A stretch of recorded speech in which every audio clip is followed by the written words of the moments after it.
Welcome to worship at First Presbyterian Church in Bend, Oregon. My name is Amy, and we are so grateful you've joined us. We are a community shaped by what we call Spacious Christianity, a faith wide enough for difference, honest enough for questions, and kind enough for the full truth of our lives.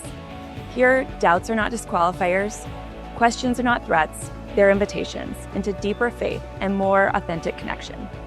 Your story matters, and together we seek God with holy curiosity. So today, wherever you're coming from, know this: you are welcome and your presence is a gift. Imagine a community where faith is about curiosity, not certainty, a journey, not a finish line, a practice, not a rigid set of rules, wonder, not fear, grace, not perfection, compassion, not exclusion, a seat at the table for all where everyone belongs. That's exactly what you'll find at First Presbyterian. Join us.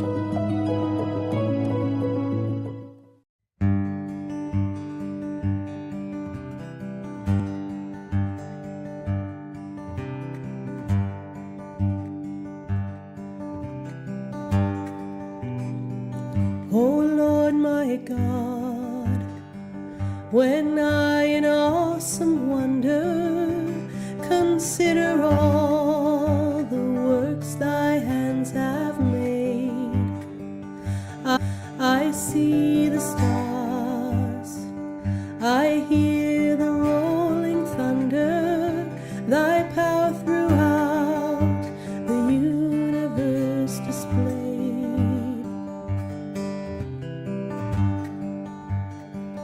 When through the woods and forest glades I wander and hear the birds sing sweetly in the trees, when I look down from lofty mountain grandeur and see the brook and feel the gentle breeze, then sings my soul, my Savior God, to thee.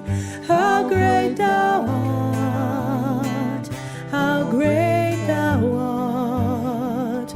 Then sings my soul, my Savior God, to thee. How great thou art, how great thou art.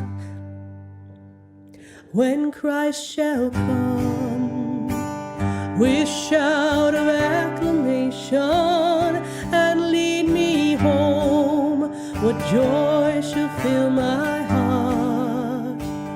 Then I shall bow with humble adoration and then proclaim, my God, how great thou art. Then sings my soul, my Savior God, to thee. How great thou art, how great thou art.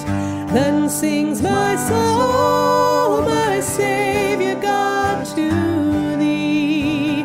How great thou art, how great thou art, how great thou art, how great thou art, how great thou art, how great thou art, how great thou art, how great thou art.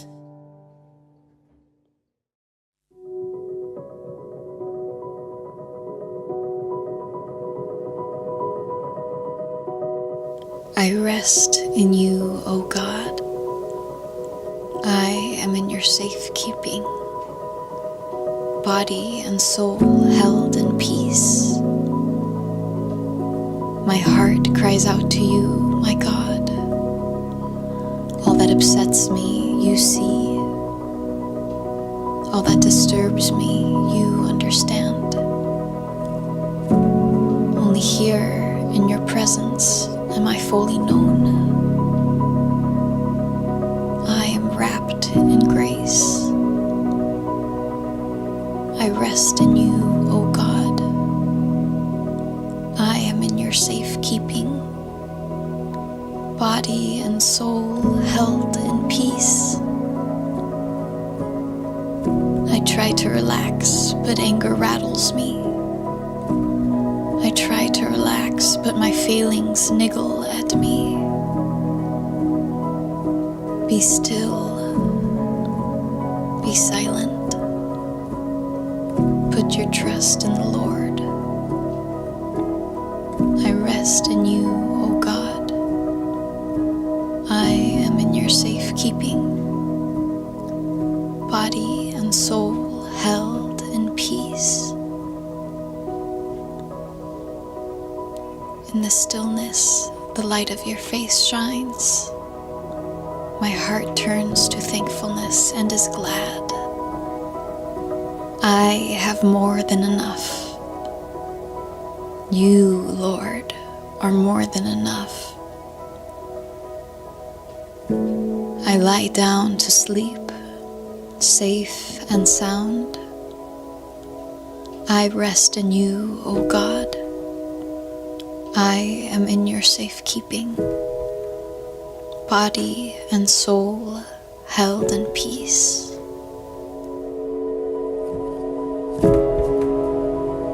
Be still and rest. You are held in peace.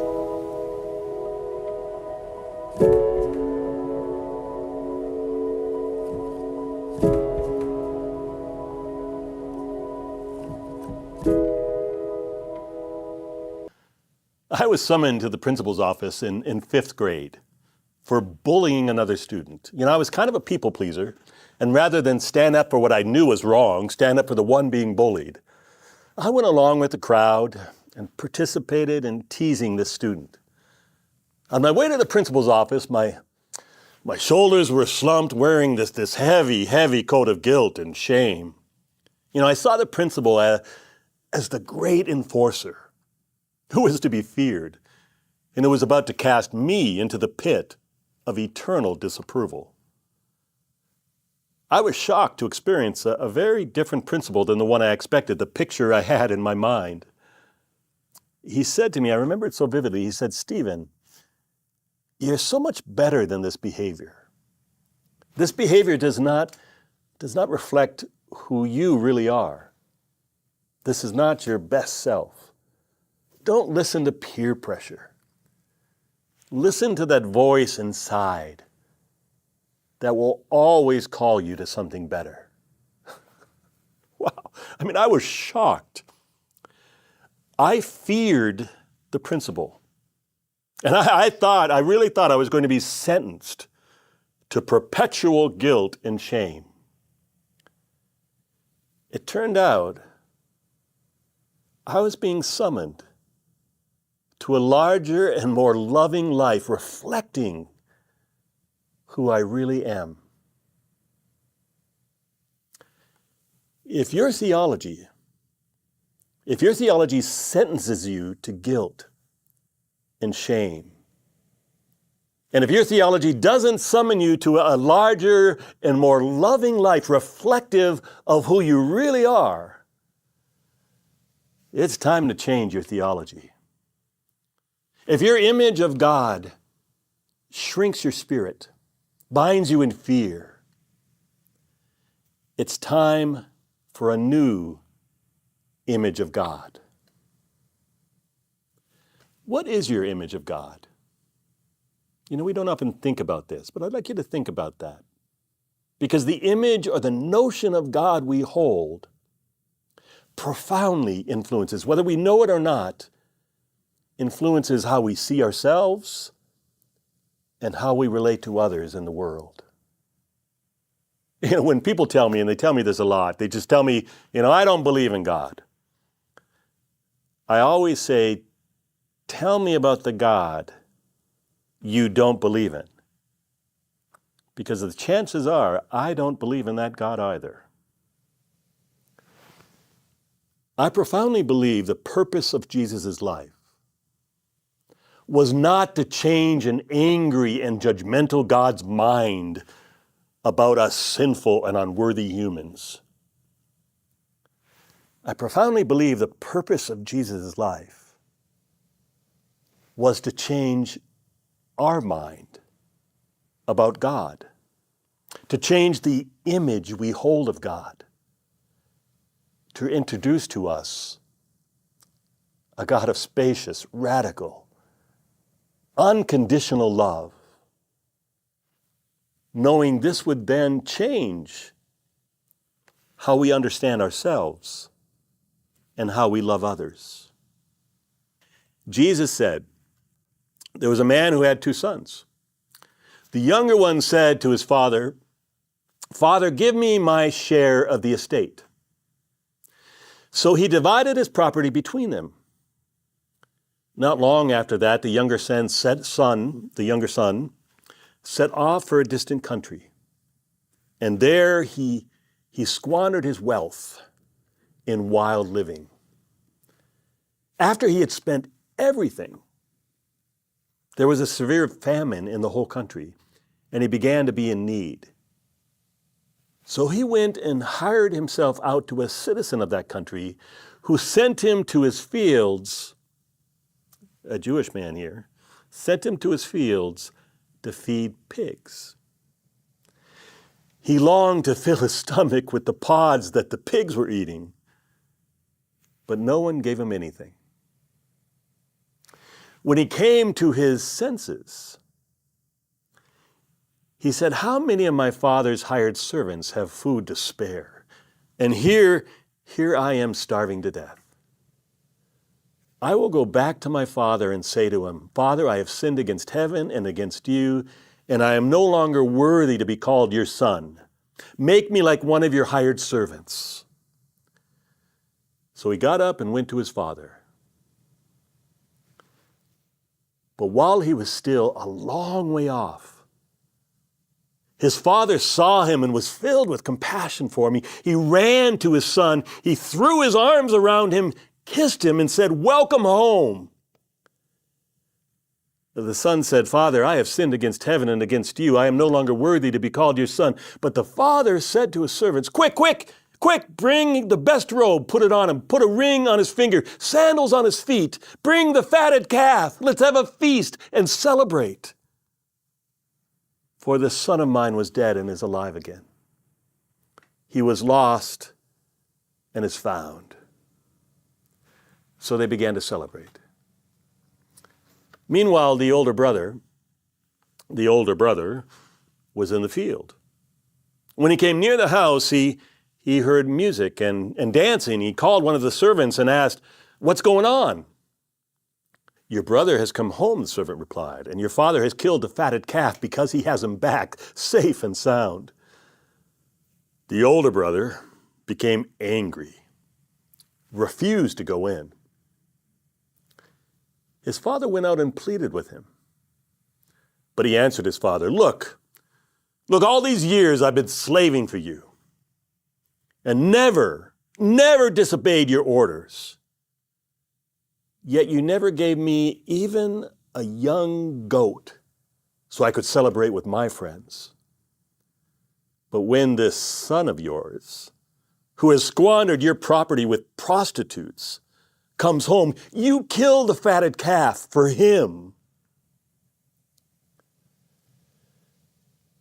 'My son,' the father said, 'my son, you are always with me, and everything I have is yours.' We had to celebrate and be glad because this brother of yours was dead and is alive. He was lost and is found." Okay. So, there's a father with 2 sons. The younger son says, "Give me my share of the estate now." Now, in the patriarchal first century, where respect for elders, especially the father, was everything, this son could not have said anything more offensive to those who were listening to Jesus. The younger son wandered away squandered it all, and eventually realizes that even his father's servants have it better than he does. So he decides to return home. You know, I can imagine this younger son, I can imagine him rehearsing his apology along the way, hoping to at least be treated as one of his father's servants. Notice, he has no expectations of restoration. If I could just be one of the servants. And the father sees him in the distance, because from sunrise to sunset, he has never stopped waiting, never stopped looking, never stopped hoping for the day when his son would return home. And putting all dignity aside, and like a fool, hiking up his robes, his father just races down the road to greet his son. And before his son could even open his mouth to apologize, the apology he had been rehearsing, asking for forgiveness, the father throws his arms around him and says, "Welcome home." The father doesn't say, like I probably say, "I told you so. Prove to me you're sorry. Tell me why I should forgive you. Assure me that you've changed and that you're worthy of my forgiveness, that you've learned your lessons and you'll never leave again." No. There is nothing in the father's response that leads to guilt or shame. The son actually tries to tell his father that he's not worthy. "I am not worthy to be your son." But the father isn't even listening. Calling for the best robe, the ring, sandals, all signs of the son's worth and belonging, saying, "Let's celebrate. My son who is lost is now found." Now the older brother is less than pleased and says, I love this. I can hear the resentment. "That son of yours, not my brother, but with disgust, that son of yours has squandered all your money, and you give him a feast? He's not deserving of your love. And here I am." The older son stays home and assumes his good deeds should earn his father's favor. But he never experiences the joy of his father's love. Both sons, like so many of us, both sons hold an image of their father as judging, keeping score, keeping track.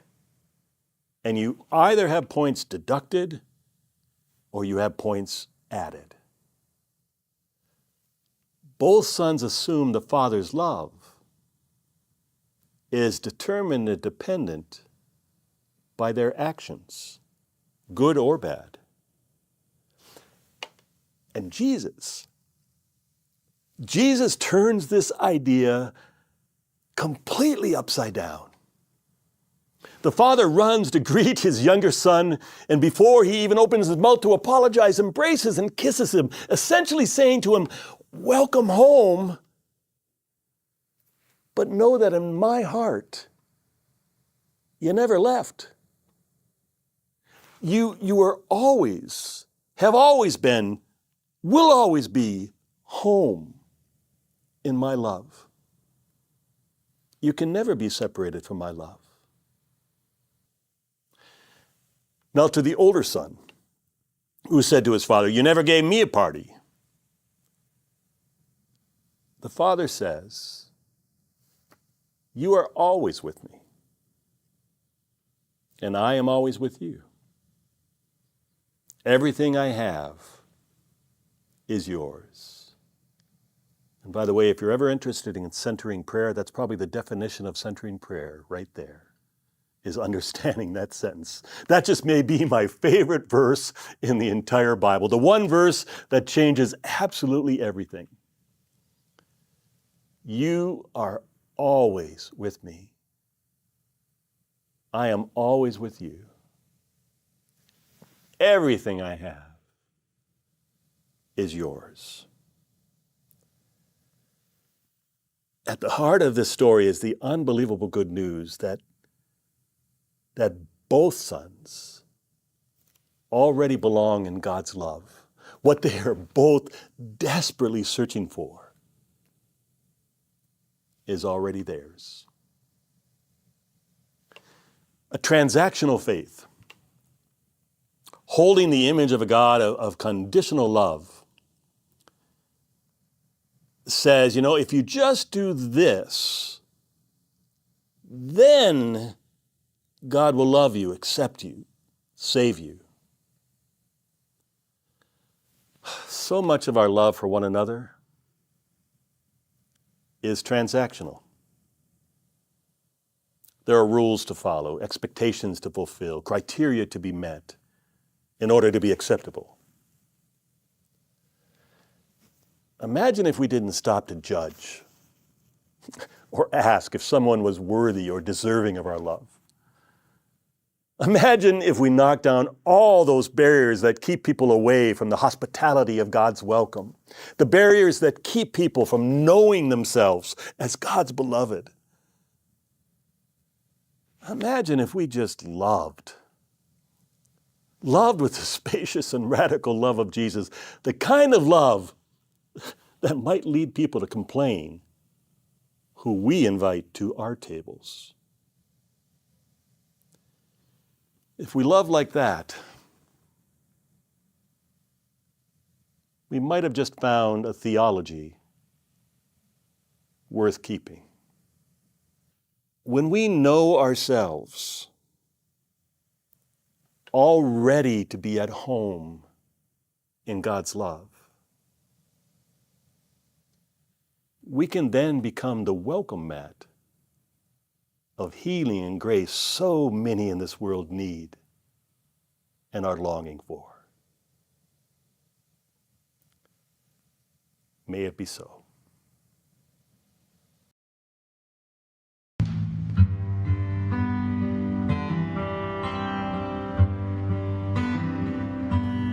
Do not worry, do not fret, do not fear, never forget that I am with you always, I am with you always, I am with you always, forever and a day.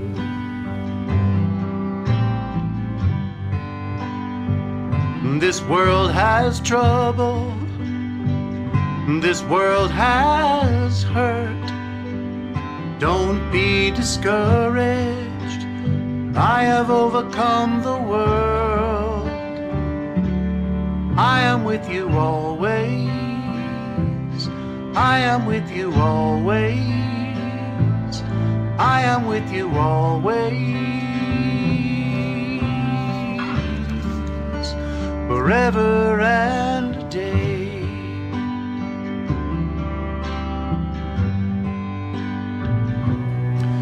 And I'm holding you in the palm of my hand. My grip is strong from beginning to the end. Yes, I'm holding you in the palm of my hand. My grip is strong from beginning to the end, from beginning to the end. And always,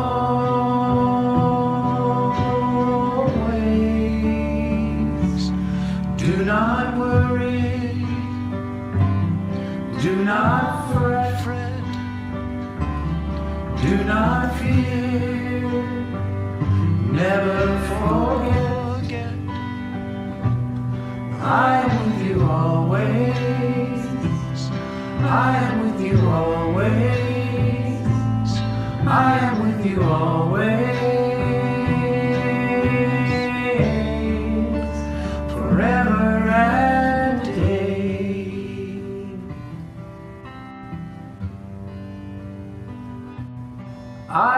you always, forever and a day.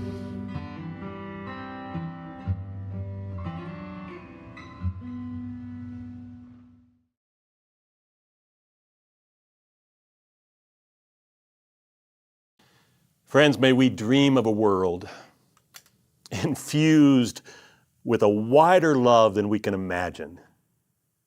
May we widen our hearts, look with compassion, not turn a blind eye to the suffering of others. May we learn to walk this path that Jesus has called us to, where our theology is more than just thoughts, and our actions communicate our faith in ways our words never could. May we continually question the lines we draw and ask what God's spacious love really looks like. May we find ourselves at home in God's love, that we might be a welcome mat, inviting people into the healing and grace so many long for and so many need. And may we work towards the flourishing of all, breaking down the structures that divide us and reclaim the table as a place where all are welcome, all are seen, all are affirmed, all are heard, all are loved. Go in peace, and may the spacious and radical love you extend to the world bring peace to others. May it be so.